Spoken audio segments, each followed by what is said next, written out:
My name Dr. Naim Dallal, and I'm Iraqi Jew.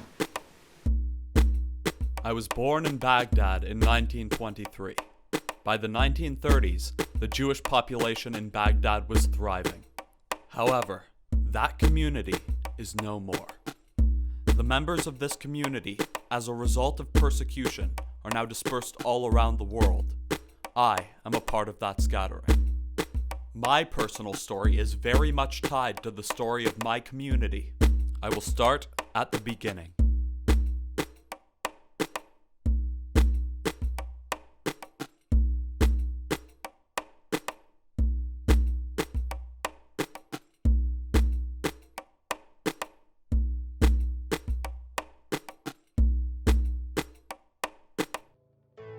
My father Yosef was a commodity broker from Baghdad, and my mother Rahma came to Baghdad from Yemen.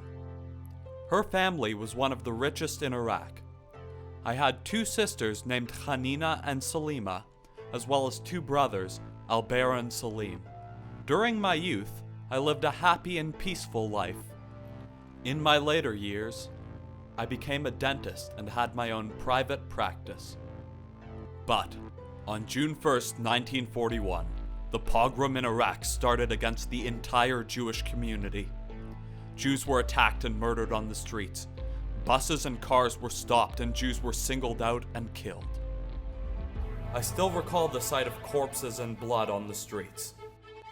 So during the pogrom,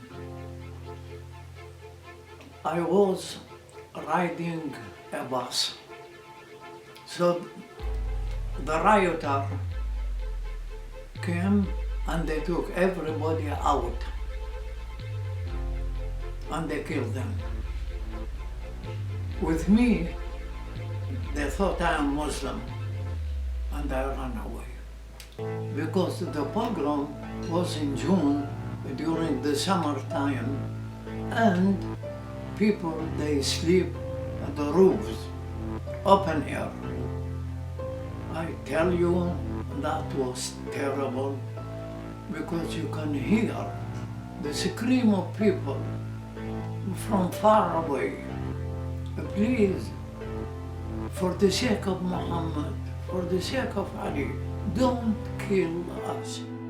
During this time, I married my wife Renee and had my first son Joe, and we decided we had to leave Iraq.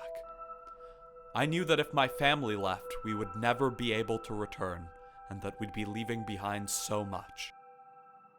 My mother begged me to stay with tears. I could not convince the rest of my family to follow, and I concluded that there was a very dark future for the Jews in Iraq. When I was on the plane and the plane took off, really,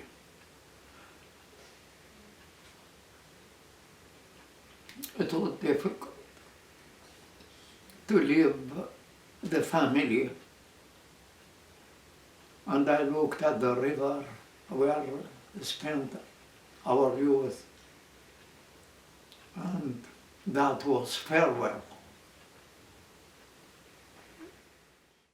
Only a few thousand Jews remained in Iraq after the mass departure. For these few thousand, life had hardly improved and discrimination was increasingly rampant. In 1952, we took refuge in London, and there we lost our nationality because we didn't go back to Iraq. Nationality is you're born with it. It's not, nobody can take it. And it's, I think it is illegal to say you stripped of your nationality because it belongs to the person. After moving from England to Israel, where my daughter, Ida, was born, my family ultimately settled in Toronto, Canada, where I attended the University of Toronto to be able to continue my practice in dentistry. I put great efforts into my studies and graduated. In Canada, we also brought into the world two more children, Laura and Steve. When we came to Canada, we had relatives. From my relatives, they were my father and mother-in-law and my brother-in-law and his wife. So we lived with them. And there were no Iraqi Jews, very few, not less than 10. So we used to meet,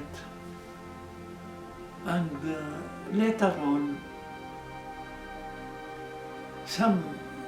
they came from Israel, maybe 40, 50. While in Canada, we heard that 9 Jews were hanged in Iraq due to fabricated charges. This was devastating news for the small Iraqi Jewish community in Toronto. We realized we could only fight this if we were organized. So, we formed an association. We called it the Iraqi Jewish Association. So, Joe and myself, we wrote the constitution of the association. And then we formed maybe 40% or 50, a small group for the high holidays. And luckily that this association grew up to hundreds